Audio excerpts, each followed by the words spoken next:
with me when there were literally dozens of people willing to come see me speak. Thank you to Maura for your service. She is somebody who has served in a leadership role both inside and outside of uniform, somebody who has such a heart for service and for those who served, whose work on the Battle Monuments Commission is an example of how our trust and obligation to those who did serve goes not only through the time that they are on active duty, not only through the rest of their lives, but even beyond. And I know how seriously she has taken that obligation and that trust. Thank you to Will, and thank you to Vote Vets. I am so honored to have the endorsement of America's largest progressive veterans organization.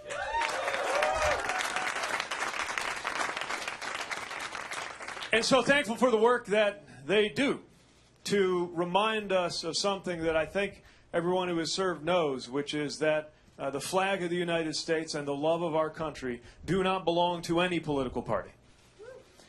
And I want to thank Post 98 for hosting us. And I bring greetings from South Bend, home of Post 357 and several others in our region.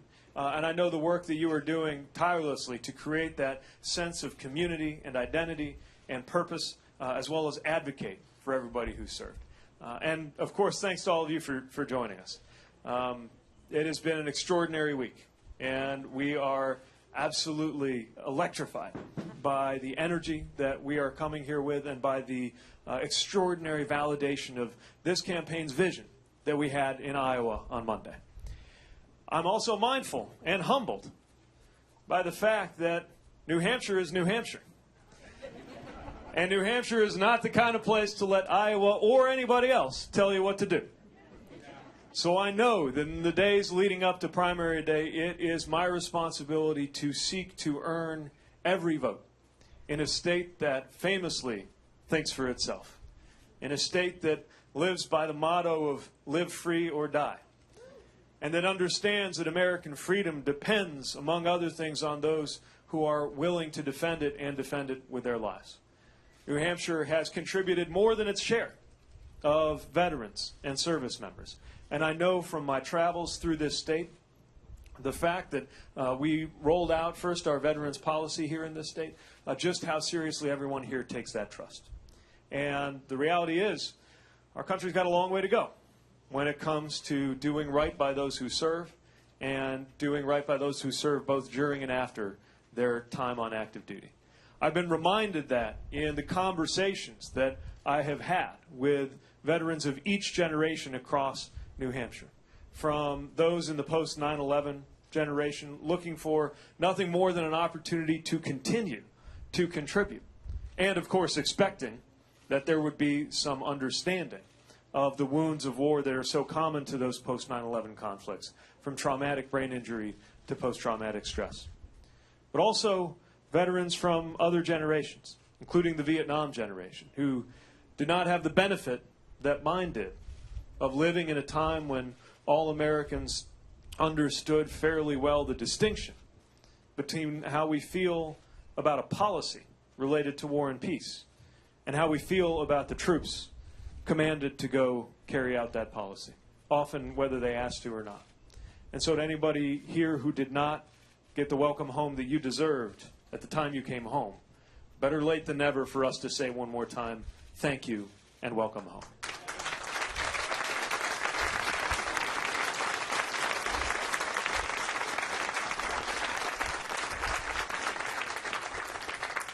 And from all of the conflicts from World War II through Korea, the first Gulf War, the post 9/11 wars, and for those who served peacetime and wartime, stateside and overseas, active duty and reserve, everyone has given so much and raised their right hand and made a promise that amounts to a blank check to the people of the United States of America. So when we talk about taking care of veterans, we're not talking about doing anybody a favor. We are talking about America's way of keeping its promise that is made in return, and that is to look after you for the rest of your life.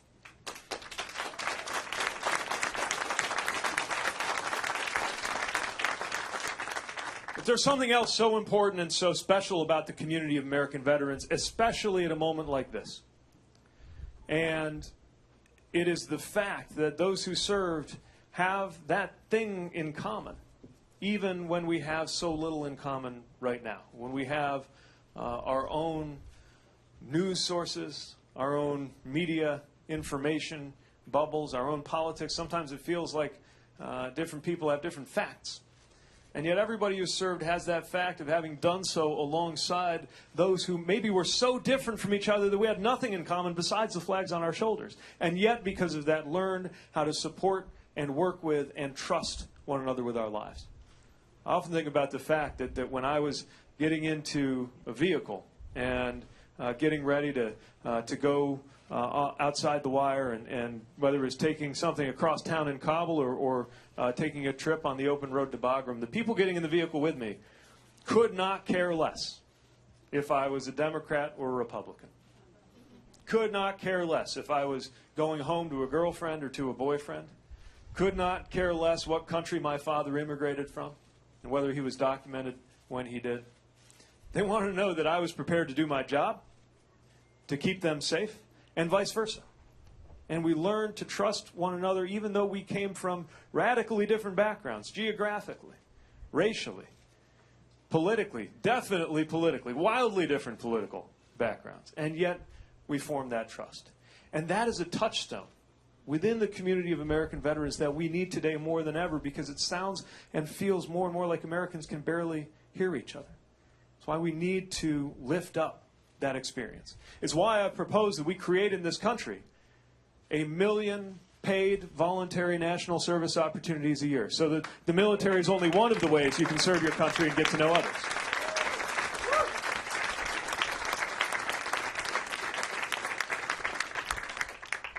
And it's why we need to make sure that we demonstrate our respect for that community. What does that actually look like in practice? Well, first of all, we have got to do a better job healing the wounds of war and supporting those who return. That is why the VA exists. And the VA has a lot of work that needs to happen there, to cut wait times, to fill thousands of vacancies, partly because we have not streamlined the process and we are not paying in clinical roles enough to fill that backlog.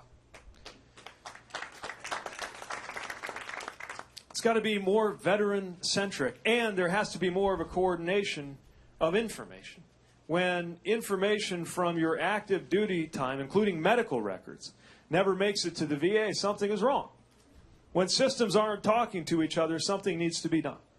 And if there's one thing I learned as a mayor and as an officer, it's that part of how being at the top of the org chart, you earn your paycheck, is making sure that you use the fact that you can get your calls returned to make sure other parts of the org chart are talking to each other. That is why, when I am president, that function of making sure that information, especially medical information, flows between the DOD and the VA is seated directly in the White House, because then they'll get their calls returned and be able to clear up those miscommunications.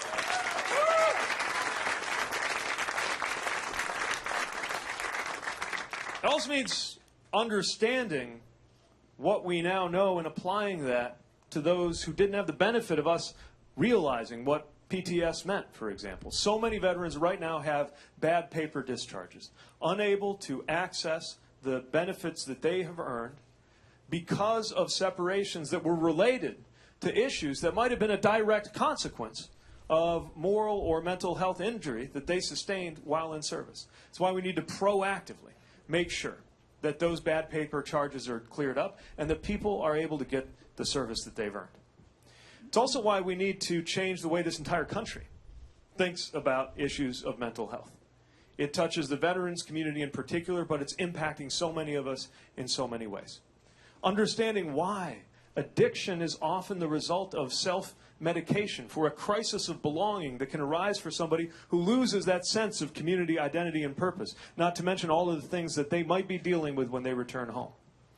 But if we're changing the way we think about mental health, we also got to change the way we think about veterans. Not only as a community of people with needs to be looked after, but even more so, a community of people we should be competing over, who have so much to contribute, who do not view themselves often neither as victims nor as heroes, who are just looking for an opportunity to continue to make a difference even when they are out of uniform. That's why we've got to support veteran service organizations. And that's why we were proud to pilot in our own city, when I was mayor, opportunities to connect veterans into a community so that they knew that our community was competing over them. Volunteer networks, linking people up not only to the ability to get benefits and their formal responsibilities as organizations to make sure that the agencies are connected up. I'm talking about the fact that every one of us, without having to be an expert in anything related to veteran service, is an expert in our own community. And if you're looking for a way to do more than just say thank you for your service, part of how you can do that is to extend a hand to a veteran or military family or somebody retiring and let them know how to navigate your community that everybody is an expert in. Speaking of military families, we have to do a better job of honoring those who serve just by loving those who serve in uniform.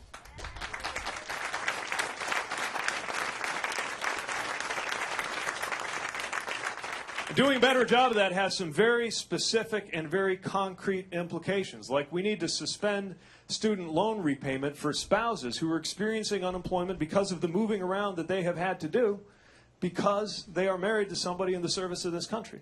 Just one example of the steps we could take to better honor that service.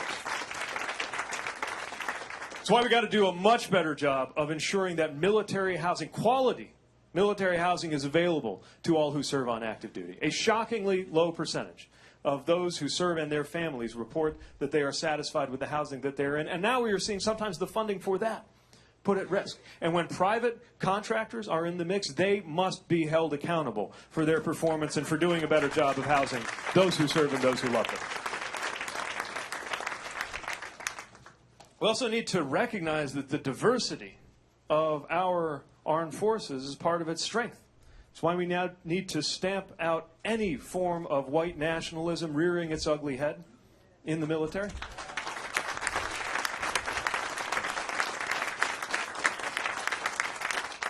That's why we need to ensure that somebody who put their lives on the line in the service of this nation but is undocumented will not be deported because they have given so much to this country. And it means immediately ending the transgender military ban imposed by somebody who avoided serving when it was his turn. If you can do a good job in uniform, we will support you.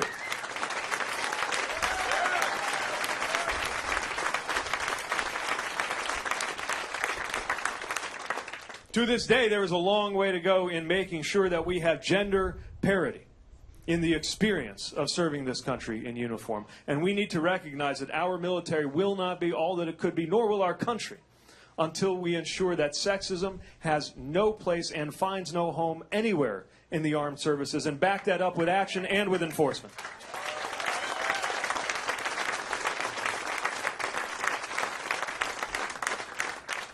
And when it comes to sexual assault, this is not something that should be handled by short-circuiting the process. There must be an official, a legal process for dealing with that takes it out of the chain of command and puts it in the hands of prosecutors who can do the right job of ensuring that there is accountability. So the bottom line here is that we know what we need to do, and the fact that we don't is an example of issue after issue where there is an American consensus on what we ought to do. Washington just can't quite make it happen. We have a politics that is not responding to what people really expect and want and need. And this is our chance to change all of that. And we have to change it in the name of those for whom this is very, very personal. All politics is not just local.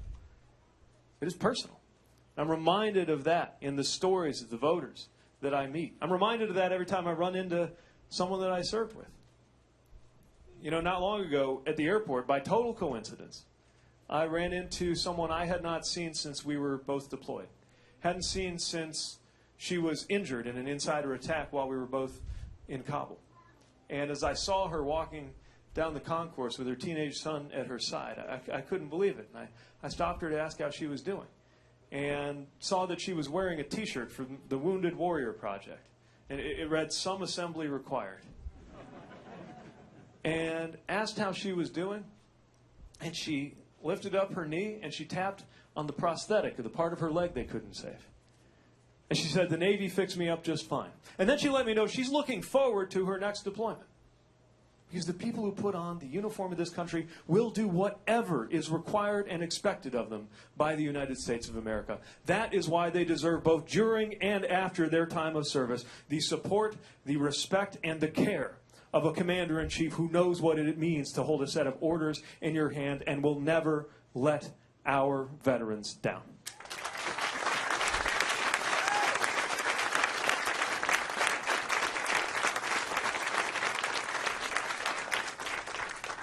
I could go on all day about a subject I'm very passionate about, but I want to make sure this is a conversation, too.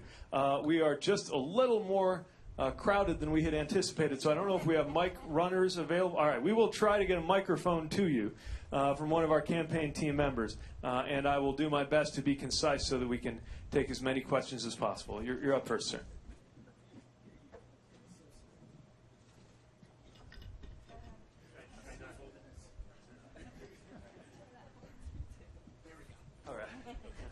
Mayor Pete, welcome. It's more of a comment. I was watching you what probably seems like forever ago, but it was only a few months. You said on a CNN town hall that the issue isn't with you, it's with your creator when you're referring to Mike Pence. I was awesome. And I thought, I haven't heard anything like that, politically speaking, since Senator John Kennedy. If you could only get Donald Trump on the debate stage, those lines will go down in history. I don't know what they are going to be, but they'll go down in history as the best lines that just quiet this bully. So I certainly hope you can do it. I'll do everything I can to make sure you do it, and I look forward to you being the next president of the United States.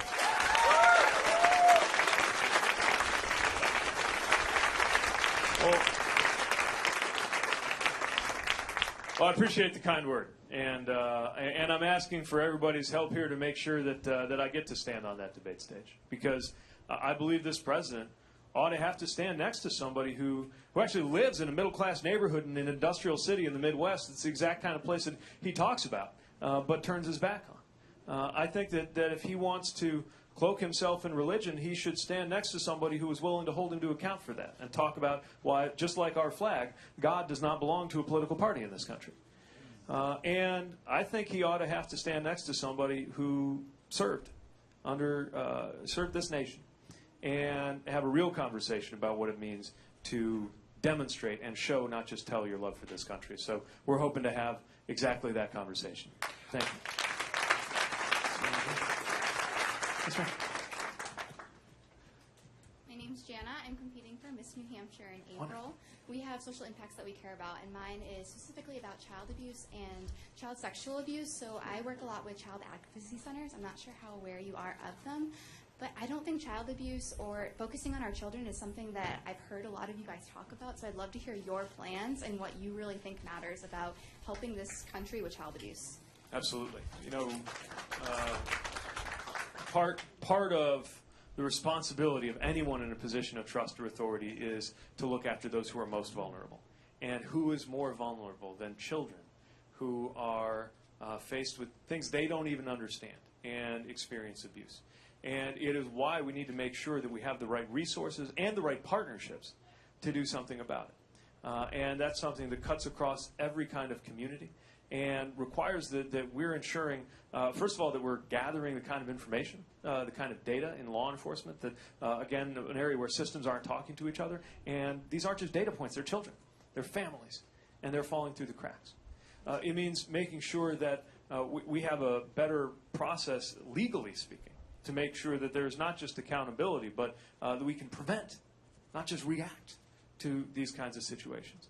It means asking what family values really means if families are not supported or somebody who is coming to harm in a family context has nowhere to go.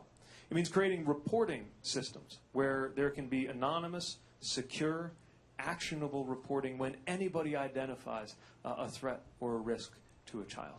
And it means making sure, as you are already doing with your platform, and I'm glad you are, that these issues do not go unspoken about. They're uncomfortable, but that is exactly what creates the risk that silence continues, and we can't allow that to happen. So thanks for giving it voice.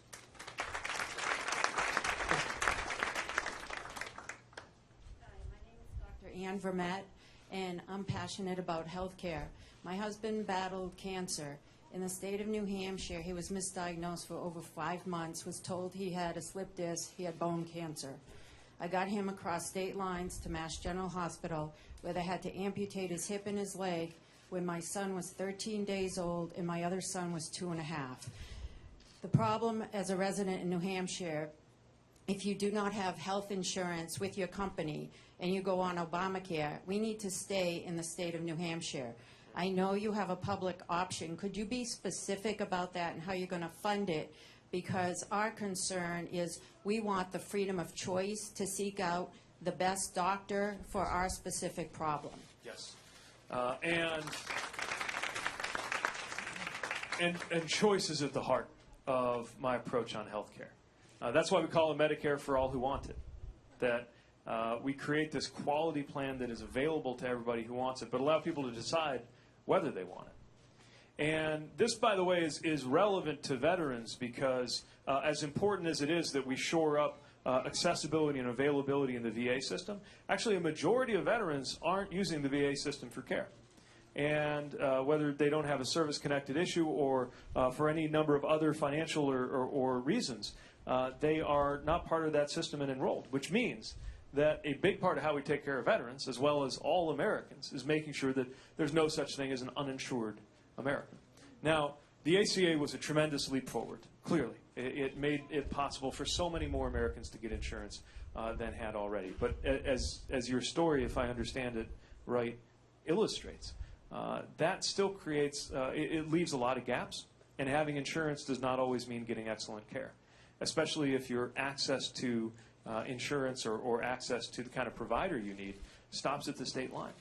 And it is why I think it is so important that as we move beyond what ACA has been able to do, again, a tremendous advance that should be ferociously protected against those who are trying to dismantle it. But to take it to the next level, that's why we need to have a quality public plan that is available across state lines, that makes care available across state lines. Because you should never have to wonder, as an American, whether being in this spot or that spot is going to determine your health outcomes.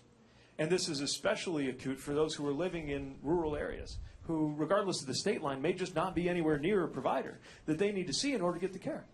And this is happening when it comes to physical and especially mental health care needs. And that's why we also need to be building up our provider base, creating more incentives for people to go serve areas that are underserved, making sure there is the highest standard. And the way I envision this plan I'm creating working is it sets a very high standard and then challenges all of the other plans to compete. And if they find a way to do it, great. And if they don't, that's okay too, because that just means everybody will come to this quality plan that we're creating and making available to every American so that no family experiences what your family has gone through. Thank you. Oh, and the funding, sorry, yeah. So I believe, and not all of my competitors do, but I believe you deserve an explanation on how the proposals I'm offering are going to be paid for. And that is true on the Medicare for All Who Want It proposal, too. We've scored it and estimate that over 10 years, it'll cost $1.5 trillion. That is obviously not a small amount of money, although it's a tiny fraction of what some of the others are. 20, 30, 40, they can't even agree on the estimates. And all we've got to do to pay for it is take 2 steps. Part of that 1.5 comes from rolling back a Trump corporate tax cut that went to the wealthiest and the biggest corporations, didn't do us any good, and has created a huge deficit. We roll that back. That does most of the work. But there's still a bit of a gap. Doesn't quite get us to the 1.5. And so the way we get the rest of it is to take part of the savings, which we think will be about $400 billion over a decade, that we will get from doing something that most Americans believe we should have been doing all along. And that, I mean, it's a no-brainer. And that is to allow Medicare, finally, to negotiate the prices of prescription drugs with the companies that make them. We do those 2 things, whole thing's paid for. Yes, sir. Air Force. Thank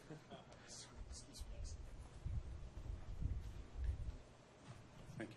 I was wondering if there was any specific lesson you learned in Kabul that will inform your conduct as Commander-in-Chief. A whole lot. You learn a lot about the world and a lot about the country and a lot about yourself. Part of what I learned is what happens when a country can't deliver the basics. So maybe it's because I had that mayor. I was actually a mayor when I deployed. That's how it is when you're a reservist, right? Everybody's leaving behind their job, and I didn't think it was any different as a mayor. And so I think I still was thinking a little bit that way, even though I was just a lieutenant driving around that city. And I saw what happens in a city that can't deliver trash pickup or clean, safe drinking water or just some of those basics that people need. And it's a reminder that in addition to the threat of violence that existed from living in a war zone, it's the fact that they didn't have those basics that we expect our government to provide, made people less free in going about their lives all the time. So that was one. Another thing I learned was the importance of a sense of humor. And actually a good share of the sense of humor is kind of unrepeatable as I think about being in the presence of cameras. But the ability to take some of the toughest situations and the most challenging realities and lift one another up through a well-timed joke is something, as we experience a different kind of challenge and a certain kind of pressure, I always try to remember with my team. Another is the idea that being in charge is not about being exalted. And the more humility you take with you in being in any position of authority, the better. I was a pretty junior officer. I was 03. I was lieutenant. But recognized that the most important thing I could do was to do right by enlisted people who were calling me sir. And it's like that basic principle that officers eat last, right, when you're at chow. And I wish that we had a president who understood that the position at the top of the org chart should also be the position of greatest humility about your need to do right by everybody around you. That's why I always say,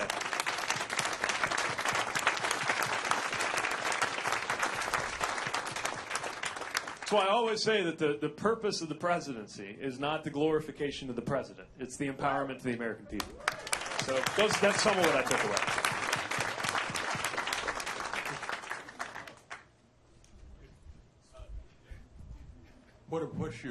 What did you do as president with trade agreements, particularly with the United Kingdom, with things changing there? Yes, it's a good point. As the UK leaves the European Union, that's just one of many places where we've got to assess the best way to have trade work. Yeah, and I'll tell you how I approach it. In the same way that I'm skeptical within the Democratic Party of the idea that it's either a revolution or you're for the status quo.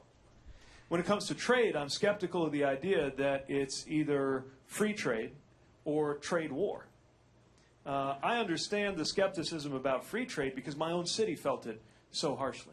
I'm from that part of the north of Indiana, the so-called Rust Belt. And I remember people coming around saying, don't worry about your slice of the pie. The whole pie will get so much bigger. Everybody will win. Go along with us on these deals. And the part about the pie getting bigger happened, but not so much the part about it getting to us. And that's why I think there's such frustration and hostility. But that doesn't mean the answer is to close off or poke other countries in the eye like what they did with China. Because what happens if you do that is they poke back, and it comes down on the backs of our farmers and consumers. What's important is that we make sure that any trade arrangement is for the benefit of our families, of our workers, and our consumers. And that we look for areas of mutual benefit. Even China, which I think of as a major strategic competitor. I think it's safe to say I'm more concerned about China than many in my party. But also see tremendous opportunity for agricultural exports, for example. Even while believing we should probably be a little more careful on areas where national security is at stake. Electronics components, ingredients for pharmaceuticals. We've got to be really careful. So I know this is a nuanced answer, but I think that's how trade is. We've got to make sure that it has enforceability, that it supports labor standards, that we're on the right track environmentally.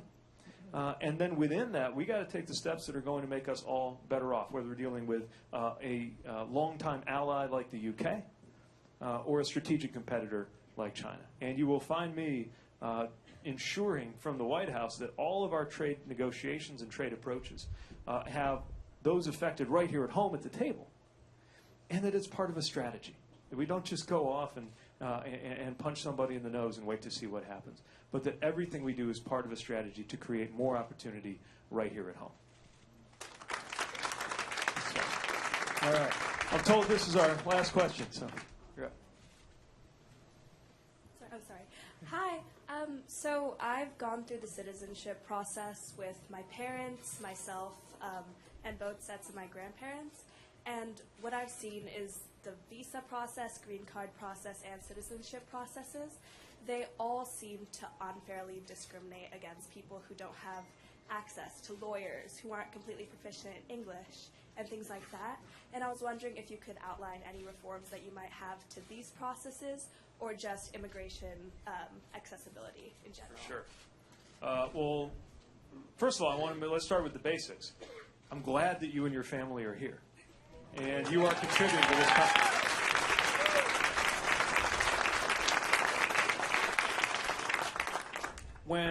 When you're an American by choice, as my father was, he came to this country for educational opportunity and then went through that process to become an American citizen. You have a certain relationship to this country that is very special, and you become a citizen contributing everything that you have to offer, bearing the responsibilities and the burdens as well as the blessings of citizenship. And this has always been a huge part of the lifeblood of our country. So what we've got to do is make the process more straightforward.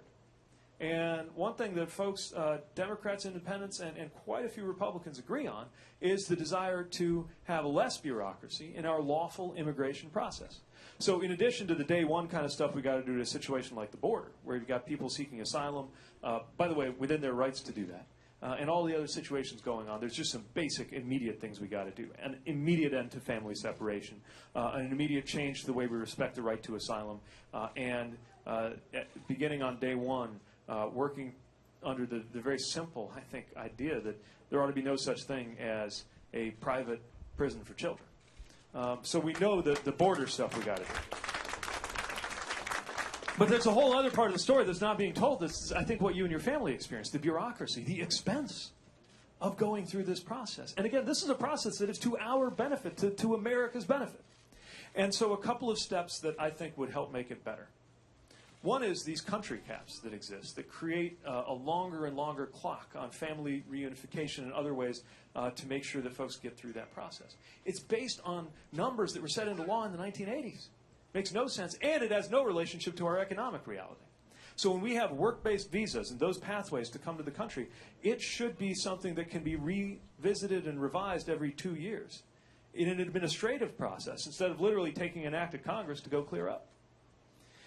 It's also important that we make sure that we recognize how immigration can be a part of the solution to some of our challenges in, for example, health. We were talking earlier about the need to make sure that veterans and civilians, especially in rural areas, get access to the health care they need. There's a visa waiver program to encourage more physicians who have those skills to come into our community. We should expand that. I'm proposing what we call community renewal visas, that when a community that is very much in need of growing its population recognizes that and makes a choice to welcome more than its share of new Americans, that we create a fast track, if they apply it, for an allotment of visas that goes to those who are willing to be in those areas that maybe are hurting for population but have great potential. These are examples of how we make good on what we all, I think, ought to know, which is that immigration is to the benefit of the United States and can solve a lot of the other problems that we're talking about. And that'll be the first.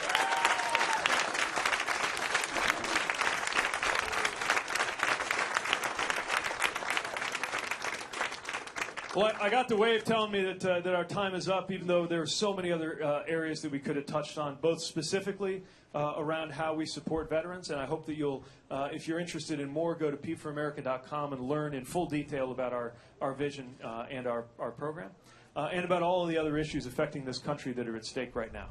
And I know how seriously you take the importance of getting this right, knowing that New Hampshire has that thumb on the scale as a state so early in the process. I see it.